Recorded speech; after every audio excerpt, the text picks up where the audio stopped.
All right, good afternoon. Our Secretary General, as announced, arrived in Haiti earlier today. He was greeted at the airport in Port-au-Prince by Prime Minister Alix Didier Fils-Aimé. He then went on to visit Camp Vertières, a site hosting the Gang Suppression Force. He began a visit by tour and a briefing by our colleagues at the UN Support Office for Haiti, explaining the operational and logistical support they provide to the force in accordance with Security Council Resolution 2793. While there, the Secretary General was also briefed by the force commander of the Gang Suppression Force. Before the day is over, the Secretary General will have met with the Prime Minister. He will also be meeting with Haitians impacted by the violence in the country. And of course, he will stop and meet with representatives of civil society as well as our UN colleagues on the ground. Later in the afternoon, he's expected to speak to the press, and we've planned a live broadcast of the event that you'll be able to follow on UN Web TV. So just start watching around 3:30. It may be a little delayed, but should be on. He will then head back to Santo Domingo, and before flying back to New York tomorrow, he will have a meeting with the President of the Republic, the President of the Dominican Republic in Santo Domingo, and also meeting with the UN country team. On arrival yesterday in Santo Domingo, the Secretary General thanked the Dominican government for the support it has been providing to the UN's work in Haiti. Turning to Lebanon, UNIFIL peacekeepers are continuing to observe violence and exchange of fire within their area of operations at a although at a significantly reduced level compared to the weekend. The mission recorded 38 violations of Lebanese airspace by Israeli Defense Forces yesterday, down from 83 reported on Sunday. The number of trajectories of projectiles also dropped markedly, with 174 recorded all day yesterday compared to 705 on Sunday. Yesterday's total, 169 were attributed to the IDF, 5 to Hezbollah. From midnight until 4 p.m. local time today, peacekeepers reported 22 airspace violations by the IDF and about 106 trajectories of projectiles, 103 attributed to the IDF, and the remainder to non-state actors, presumably Hezbollah. Our peacekeeping colleagues continue to monitor IDF ground activities across its area of operations, including armored movements, logistical, and engineering activities as well. On the humanitarian front, through the liaison branch and in coordination with our own humanitarian colleagues at OCHA, UNIFIL facilitated a humanitarian mission yesterday to Tyre and surrounding areas. On the broader humanitarian front in Lebanon, some displaced families, we are told, are cautiously returning to their places of origin following Sunday's announcement of the agreement between the U.S. and the Islamic Republic of Iran. According to Lebanese authorities, the number of displaced people hosted in collective shelters has decreased by about 10,000 over the last 4 days, from around 134,000 on Friday to approximately 124,000 as of 3 p.m. local time today. In South Governorate, about 2,700 people reportedly left collective shelters. Yesterday they did. However, it remains unclear whether these movements represent temporary returns to assess homes and property or more sustained returns. While violence has decreased since Sunday, incidents in southern Lebanon continue to be reported, which has a direct impact on people's ability to check on their homes, or to move around. The presence also of unexploded ordnance remains a very serious concern for all. We continue to call for the protection of civilians, for their returns to be safe, to be voluntary, and to be informed, supported by sustained humanitarian access and assistance for those who need it. Turning to the occupied Palestinian territory, our OCHA colleagues tell us that we and our humanitarian partners continue to respond to both ongoing and emergency needs across Gaza while urging a more enabling operational environment and increased funding to reach the most vulnerable. Partners note that shortages in fuel, engine oil, and spare parts continue to undermine critical water and sanitation operations, including water production and distribution, as well as solid waste management. though prioritized fuel allocations, water productions, and treatment and trucking have continued, but at a reduced rate. Meanwhile, partners are advancing in the pest management plan. As you'll recall, there was an infestation of pests. The UN Development Program is leading on pesticide application efforts, while UNICEF and UNRWA are supporting community mobilization and safety measures. On food security, partners report that in the first 2 weeks of June, nearly 420,000 people received food assistance, including 2 food parcels, high-energy biscuits, and 1 bag of flour per family. This covers approximately 75% of minimal daily caloric needs. In support of livelihoods, between the 1st and the 9th of June, partners distributed animal feed to around 2,200 herders, with each household receiving 1 50-kilogram bag of concentrated fodder and 1 bag of barley. In addition, since late March, partners have provided conditional cash assistance of $2,500 per farmer to more than 1,000 farmers, supporting the reactivation of local crop production across the Gaza Strip. We're doing everything we can, but the needs remain rather immense. We reiterate that sustained humanitarian access, adequate food supplies, and increased funding remains critical to maintain and to scale up life-saving activities. Turning to the Democratic Republic of the Congo, where humanitarian colleagues tell us that escalating violence in the east of the country continues to take a heavy toll on civilians, constraining aid operations and complicating our efforts to contain Ebola outbreak. In the province of North Kivu, clashes over the weekend in the territories of Walikale and Masisi forced hundreds of families to flee. On June 13th, at least 3 civilians were killed and 5 injured during shelling in the towns of Munda and Buhimba. That's what local authorities are telling us. Essential services, including health and schools, remain disrupted as a result of the ongoing violence. Meanwhile, in the province of South Kivu, our humanitarian colleagues note that hostilities continued through yesterday with airstrikes, with shelling and gunfire reported in populated areas in the territories of Fizi, Uvira, and Kalehe. This has further disrupted humanitarian access and left more people without any assistance. Ongoing clashes resulting displacement risks are increasing the risk of transmission of Ebola, particularly as people move to and from affected provinces. Our partners are ready to respond but are constrained by poor access. As of June 14th, health authorities reported 21 new confirmed cases, bringing the total of 808 cases across Ituri, North Kivu, and South Kivu. Despite the challenges, we, along with our humanitarian partners, continue to support national authorities in containing the outbreak through patient care, strengthened surveillance, prevention measures, risk communication, providing safe and dignified burials. We urgently reiterate our call on all parties to protect civilians and to ensure safe, rapid, and unhindered humanitarian access. And back here this morning, Hans Grunberg, the special envoy for Yemen, told Security Council members that he continues to engage with the parties as well as regional and international stakeholders in Riyadh, in Muscat, Amman, Brussels, and in New York.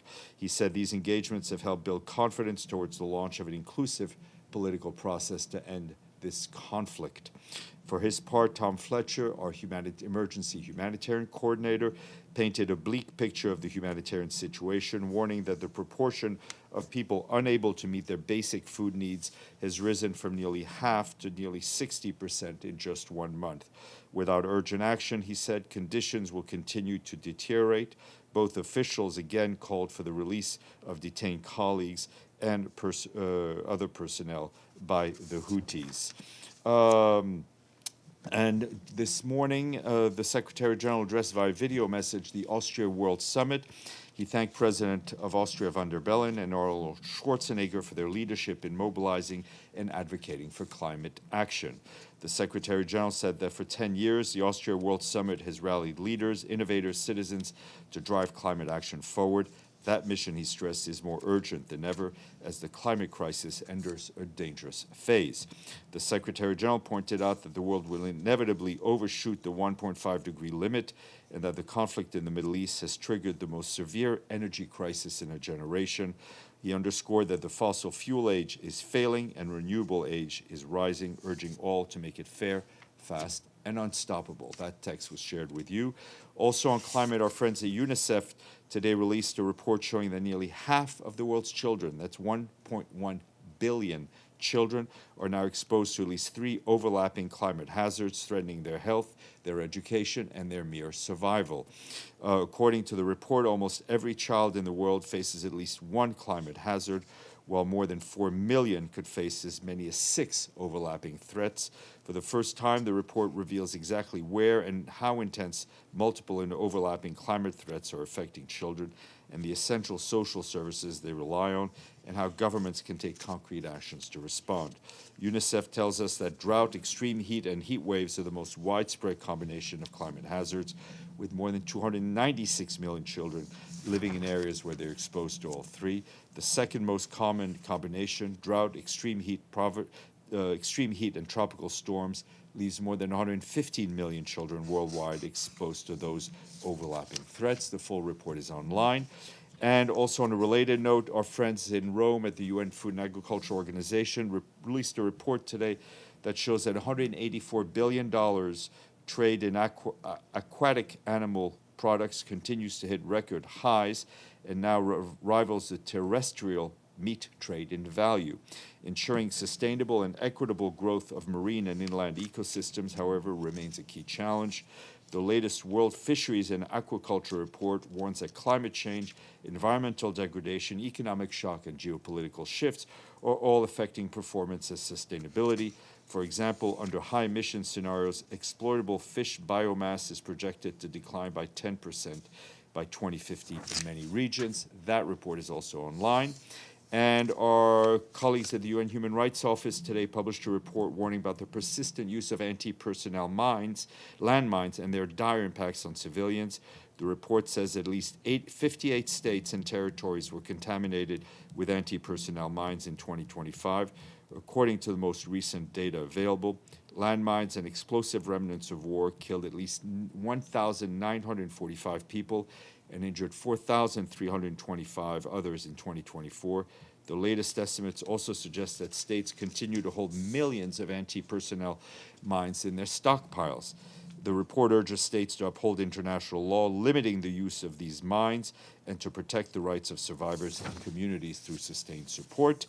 Today is the International Day of Family Remittances. Every year, migrants send nearly $700 billion in remittances to their families in low and middle income countries. These payments provide basic needs, create jobs, and support small businesses and open opportunities, especially for women and youth.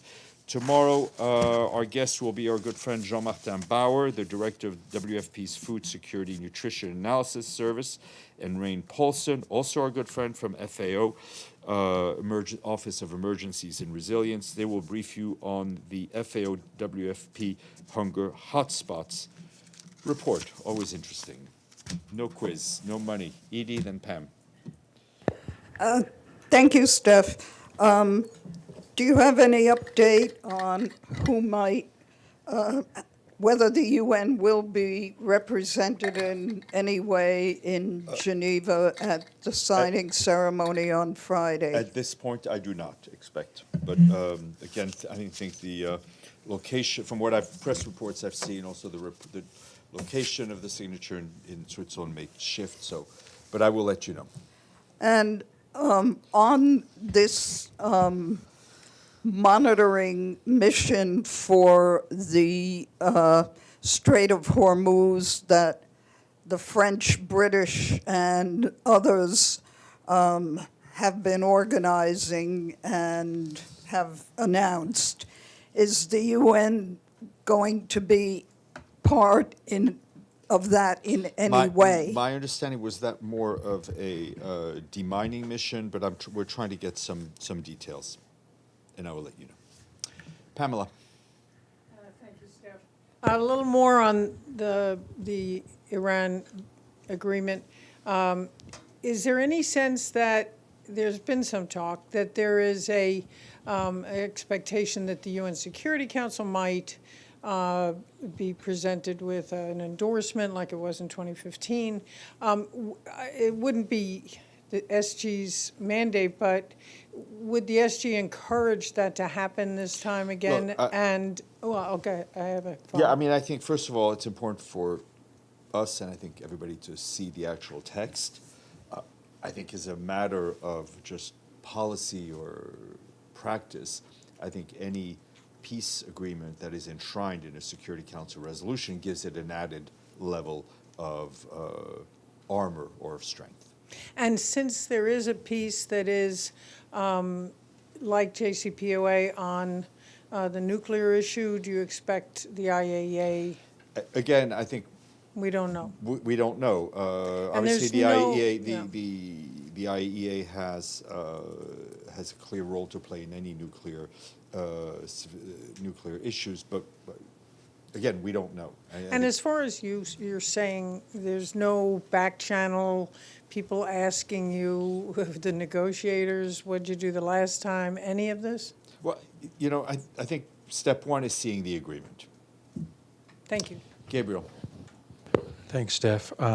As you noted in your remarks on Lebanon, UNIFIL was able to verify or at least count between midnight and 4 p.m. local time, 106 trajectory of projectiles, 103 of the 106 attributed to the IDF. That's over 95%, if not more than that. Why not call it what it is, and the vast majority coming from one side rather than the other? Well, I mean, I think the numbers speak for themselves. And what is the path going forward when we're in this situation? Hopefully the path going forward is zero, right? I mean, that's what we want to see. We're already seeing a huge reduction, and we're talking from 705 to 174, right? So it's a huge reduction.